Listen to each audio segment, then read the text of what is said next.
23वीं पुतली धर्मवती की कहानी, सिंहासन 32। 23वीं पुतली, जिसका नाम धर्मवती था, उसने इस प्रकार कथा कही।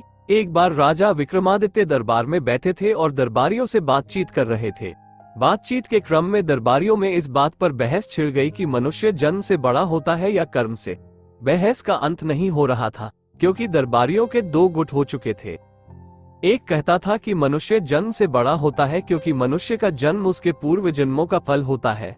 अच्छे संस्कार मनुष्य में वंशानुगत होते हैं। जैसे राजा का बेटा राजा हो जाता है, उसका व्यवहार भी राजाओं की तरह रहता है। कुछ दरबारियों का मत था कि कर्म ही प्रधान है। अच्छे कुल में जन्मे व्यक्ति भी दुर्व्यसनों के आदी हो जाते हैं और मर्यादा के विरुद्ध कर्मों में लीन होकर पतन की ओर चले जाते हैं। अपने दुष्कर्मों और दुराचार के चलते कोई सामाजिक प्रतिष्ठा प्राप्त नहीं करते और सर्वत्र तिरस्कार पाते हैं।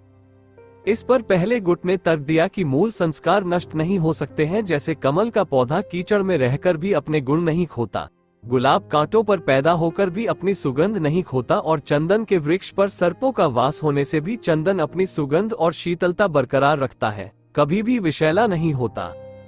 दोनों पक्ष अपने अपने तर्कों द्वारा अपने को सही सिद्ध करने की कोशिश करते रहे। कोई भी अपना विचार बदलने को राजी नहीं था। विक्रम चुपचाप उनकी बहस का मजा ले रहे थे। जब उनकी बहस बहुत आगे बढ़ गई तो राजा ने उन्हें शांत रहने का आदेश दिया और कहा कि वे प्रत्यक्ष उदाहरण द्वारा करेंगे।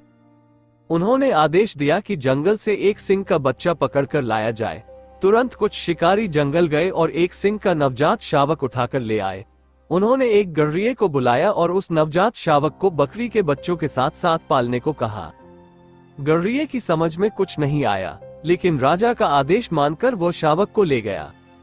शावक की परवरिश बकरी के बच्चों के साथ होने लगी। वह भी भूख मिटाने के लिए बकरियों का दूध पीने लगा। जब बकरी के बच्चे बड़ हुए तो घास और पत्तियां चरने लगे। शावक भी पत्तियां बड़े चाव से खाता। कुछ और बड़ा होने पर दूध तो वह पीता रहा, मगर घास और पत्तियां चाहकर भी नहीं खा पाता।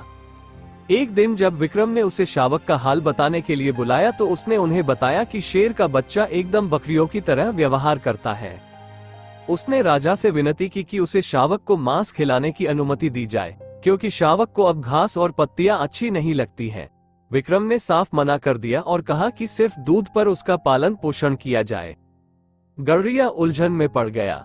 उसकी समझ में नहीं आया कि महाराज एक मांसभक्षी प्राणी को शाकाहारी बनाने पर क्यों तुले हैं। वह घर लौट आया। शावक, जो कि अब जवान होने लगा था, सारा दिन बकरियों के साथ रहता और दूध पीता। कभी कभी बहुत अधिक भूख लगने पर घास पत्तियां भी खा लेता। अन्य बकरियों की तरह जब शाम में उसे दरबे की तरफ हांका जाता तो चुपचाप सर झुकाए बढ़ जाता तथा बंद होने पर कोई प्रतिरोध नहीं करता। एक दिन जब वह अन्य बकरियों के साथ चल रहा था तो पिंजरे में बंद एक सिंह को लाया गया।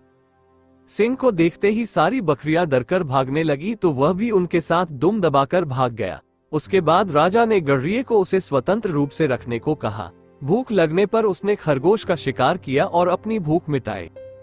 कुछ दिन स्वतंत्र रूप से रहने पर वो छोटे छोटे जानवरों को मारकर खाने लगा, लेकिन गर्रिये के कहने पर पिंजरे में शांतिपूर्वक बंद हो जाता। कुछ दिनों बाद उसका बकरियों की तरह भीरू स्वभाव जाता रहा।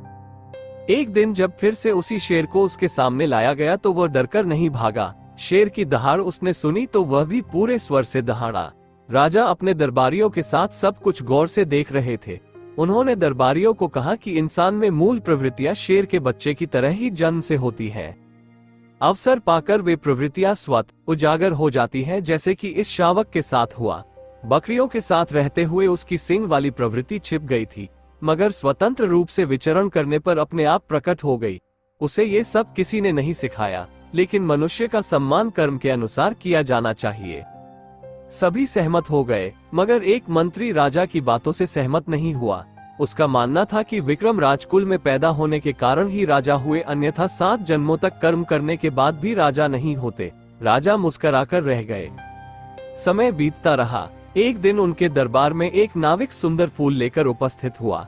फूल सचमुच विलक्षण था और लोगों ने पहली बार इतना सुंदर लाल फूल देखा था। राजा ने फूल के उद्गम स्थल का पता लगाने भेज दिया। वे दोनों उस दिशा में नाव से बढ़ते गए जिधर से फूल बहकर आया था। नदी की धारा कहीं अत्यधिक संकरी और तीव्र हो जाती थी, कहीं चट्टानों के ऊपर से बहती थी। काफी दुर्गम रास्ता था। बहते बहते नाव उस जगह पहुंची जहां किनारे पर एक अद्भुत दृश्य था। एक बड़े पेड़ पर एक योगी जंजीरों से जकड़ा उल्टा लटका हुआ था। जंजीरों की रगड़ से उसके शरीर पर कई गहरे घाव बन गए थे। उन घावों से रक्त चू रहा था, जो नदी में गिरते ही रक्तवर्ण पुष्पों में बदल जाता था। कुछ दूरी पर ही कुछ साधु बैठे तपस्या में लीन थे। जब वे कुछ और फूल लेकर दरबार में वापस लौटे तो मंत्री ने राजा को सब कुछ बताया। तब विक्रम ने उसे समझाया कि उस उल्टे लटके योगी को राजा समझो और अन्य साधनारत सन्यासी उसके दरबारी हुए। पूर्व जन्म का ये कर्म उन्हें राजा या दरबारी बनाता है। अब मंत्री को राजा की बात समझ में आ गई। उसने मान लिया कि पूर्व जन्म के कर्म के फल के रूप में ही किसी को राजगद्दी मिलती है।